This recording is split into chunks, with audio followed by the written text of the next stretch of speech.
और अभी जो पता चला है कि उसके ऊपर सवाल जवाब हो रहा है कि 6 से 7 पासपोर्ट कैसे, आधार कार्ड कैसे, बच्चों के साथ आप कैसे आई, शादी आपने नेपाल में क्यों की, नेपाल के जरिए आए कैसे, सचिन में ऐसा क्या आपको दिखा, ऐसे मैं तो बोलूँगी पर्सनल सवाल से ज़्यादा ज़रूरी है कि नेपाल बॉर्डर से अंदर कैसे आई, 6 आधार कार्ड कैसे है, 6 पासपोर्ट कैसे, इन सारी चीज़ों पे जाँच होनी चाहिए। आपको मैम ऐसा नहीं लगता है कि ये इनको जो बेल दे दिया गया है, बाहर भेज दिया गया है, ये बहुत ही मतलब तुच्छ कदम है हमारे भारत सरकार के द्वारा? क्योंकि एक कोई आपका दुश्मन देश का, चाहे वो कोई भी व्यक्ति हो, पॉपुलैरिटी क्या अपने देश की सुरक्षा से बढ़ के है, उसको आप बाहर निकाल दिए हैं, मीडिया से आप बात करवा रहे हैं। इतना दिन से वो मीडिया से कंटिन्यू कॉन्टैक्ट में है, इतनी अच्छी हिंदी बोलती है। मैम हम इसी देश में रहते हैं, ग्रेजुएट हैं, जर्नलिज़्म किए हैं, उसके बाद भी जो फ्लुएंसी उनका हिंदी में है, मेरा उर्दू में कभी नहीं आएगा। जो फ्लुएंसी उनका इंग्लिश में है, मेरा हो सकता है कि ना हो सकता है मैम आपका भी ना हो। जिस फ्लुए वो 4-4 अलग-अलग भाषाओं को जानती हैं, भारत की सारी तहज़ीब को बहुत अच्छे से जानती हैं। इतना छोटा बच्चा उनके अपने पिता उनको सचिन को पिता कह रहा है। इन सभी चीज़ों को देख के आपको ये नहीं लगता है कि ये एक हनी ट्रैप का मामला है? क्योंकि 21 साल का लड़का को 32 साल की एक शादीशुदा महिला से प्यार होता है, और जो कि काफ़ी सुंदर दिखती हैं। जब उनका इंस्टाग्राम फ़ोटो वगैरह आप देखिएगा, तो ये आपको एक हनी ट्रैप का मामला नहीं लगता है कि एक किसी बच्चे को ट्रैप करके अगर मान लीजिए जैसे वो कह रही हैं कि मेरे को आप जेल कर दो लेकिन मेरे बच्चों को आप पढ़ाओ, लिखाओ। आपको ऐसा नहीं लगता कल ये बच्चे पढ़ेंगे तो पाकिस्तान का कोई एजेंट बनेंगे, स्लीपर सेल के द्वारा इनको ट्रेन किया जाएगा, या ये लोग ट्रेन होके खुद आए हैं, या एक बहुत बड़े किसी घटना को अंजाम देने के लिए ये एक प्रोपेगेंडा चलाया गया है, जो इंडियन का जो नेचर होता है सिंपैथी का या किसी को अपनाने का, उसको यूज़ किया। अच्छा, एक मेरे मन में सवाल आता है, आप बताइए इसके बारे में भी। उनका नाम है सीमा हैदर, सीमा एक हिंदुस्तानी नाम है, तो ये नाम को यूज़ किया गया, उनका वास्तविक नाम ये नहीं। ये सब सवाल मेरे मन में हमेशा चलते रहता है। आप क्या सोचती हैं मैम इसके देखिए, बारे में? एकदम क्या कहते हैं, आपने एकदम सही कहा। और ये सवाल मुझे ऐसा लगता है कि हमारे इंडियन आर्मी और जितने भी आपके क्या कहते हैं एडमिनिस्ट्रेशन के लोग हैं, उनको ये बैठा के जांच करनी चाहिए। और बेल मिलना नहीं मिलना, देखिए हमारे भारतीय कानून थोड़ा औरतों के प्रति संवेदनशील जी, है, जी। हम अच्छा सब मैम, जानते जाँच हैं। हो क्यों नहीं रहा है? देखिए, एंड मोरओवर हो सकता है कि जांच हो रहा है, but for the safety of India इस चीज को दबाया जा रहा है। मैं तो उस चीज को यही, क्योंकि अगर अगर क्या जांच हो रहा है, अगर वो भी मीडिया में आ जाए, तब तो फिर और जांच का कोई मतलब ही नहीं है। हमारे देश के प्रधानमंत्री एनआरसी को लेकर के इतने ज़्यादा एक्टिव थे।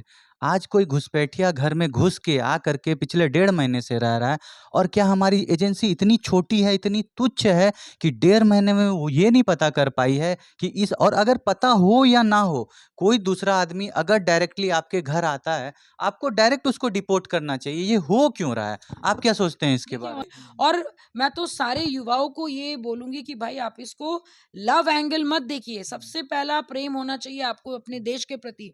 आप जिस देश की नमक खाए हो, अगर आप उसके साथ गद्दारी करोगे तो कोई प्रेम विवाह काम नेशनल नहीं आएगा। सिक्योरिटी से बढ़ के कुछ ना, कुछ ना नहीं हम है। हैं, ना आप हैं, बिल्कुल, ना बिल्कुल। मोदी जी हैं, कोई कोई नहीं। नहीं है, तो आप ये मैम मोदी जी के बारे में क्या कहना चाहेंगे कि इतना सीरियस इश्यू को एकदम हल्के में लिया जा रहा है, कुछ इस पे कोई कार्रवाई अभी तक जो दिखाई दे रहा है मैम, अब इंटरनली क्या इंटेलिजेंस ब्यूरो कर रही है, और अगर कर रही है, तो क्या इंटेलिजेंस ब्यूरो को 1.5 महीना का समय लगना चाहिए? अगर लगना चाहिए, तो क्या ये हमारे इंटेलिजेंस पे सवाल नहीं है कि हमारा इंटेलिजेंस इतना तुच्छ है कि एक साधारण महिला के बारे में पता नहीं कर सकता है? और आपने बीच में एक पॉइंट उठाया कि वो जो हैदर साहब थे वो कुछ कमाते नहीं थे।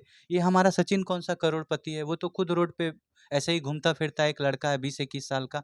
आखिर सीमा जी अपने 4 और बच्चे कितने ट्रेंड है मैम। आप जब उनका देखिएगा बात करने का अंदाज़, तो आपको ऐसे लगेगा कि ये एकदम प्रैक्टिकल वे में ऐसा कैसे किसी बच्चे को इतना बिलीव हो जाए कि यही हमारे पापा हैं। उसके लिए उनको कितना अधिक ट्रेनिंग दिया गया होगा। वो कभी पल्लू सँभालती हैं, कभी किसी के पैर छूती हैं। सचिन जब कुछ बोलने लगता है, हाथ पकड़ के उसको रोकती हैं कि तुम कुछ बोलो मत, अचानक से। तो ये सब चीज़ कंप्लीटली इंडिकेट करता है कि ये एक हनी ट्रैप ही है, और ये भारत में आगे आने वाले एक बहुत बड़े खतरे की घंटी है।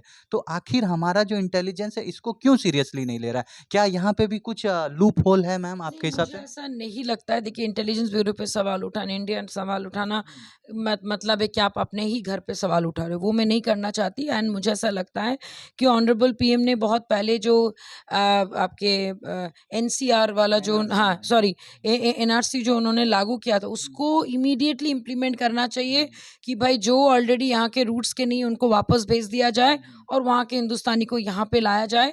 और ये क्या कहते हैं ये एनआरसी के बाद ही मुझे ऐसा लगता है कि बहुत सारा बदलाव भी हुआ था बीच में, फिर अचानक से वो भी थोड़ा धीमे पड़ गया। तो मुझे लगता है कि ऑनरेबल पीएम साहब को अपने ही लोगों को थोड़ा और हिदायत देनी चाहिए। आई एम श्योर कि वो ऐसा नहीं कि उनके नॉलेज में ये बात नहीं है, उनके नॉलेज में ये बात है, एकदम होगी। और मुझे ऐसा लगता है कि अभी जो कार्रवाई हो रही है वो बिना मीडिया को बताए हुए हो रही है बोल के हम लोग को अचानक से चीज़ें शांत होते हुए नजर आ रही है। लेकिन मैं फिर बोलूँगी कि सारे युवाओं को अगर आपके आसपास के ऐसा कोई घटनाएं दिखे जो घुसपैठिए की तरह घुस आया है बिना आधार कार्ड या 4-5 आधार कार्ड के साथ नेपाल बॉर्डर कोई और बॉर्डर से पानी के रास्ते कहीं भी रास्ते अगर आए, अगर इस टाइप के कोई कपल्स दिखे, फैमिली दिखे तो तुरंत अपने नज़दीकी पुलिस स्टेशन या फिर साइबर पे या फिर कहीं पे भी आप इनका तुरंत जांच पड़ताल करवाइए। नहीं तो ये बहुत बड़ा एक क्या कहते हैं एक इशू, एक नेशनल सिक्योरिटी का मुद्दा कहीं फ्यूचर में जाके हो ना जाए।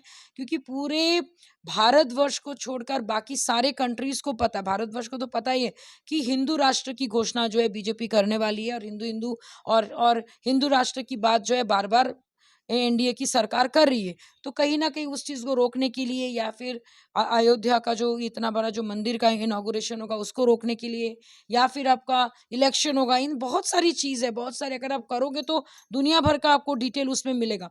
तो इस पे कार्रवाई होनी चाहिए और इस पे जांच ऐसा करो कि बस सॉल्यूशन निकले। ये नहीं कि जांच पे जांच चल रहा है, सालों साल चल रहा है, सालों साल चल रहा है, अचानक से एक ब्लास्ट हो गया, वैसा नहीं होना चाहिए। इस बार मुझे लगता है इंडियन आर्मी को सख्त से सख्त कार्रवाई दोनों के ऊपर करनी चाहिए, सचिन और सीमा। और जब तक कार्रवाई नहीं हो ऐसा लगता है कि सीमा को वापस पाकिस्तान भेज देना ही सही होगा। अगर कुछ नहीं मिला तो भाई वो बात आएगा सही रास्ते से।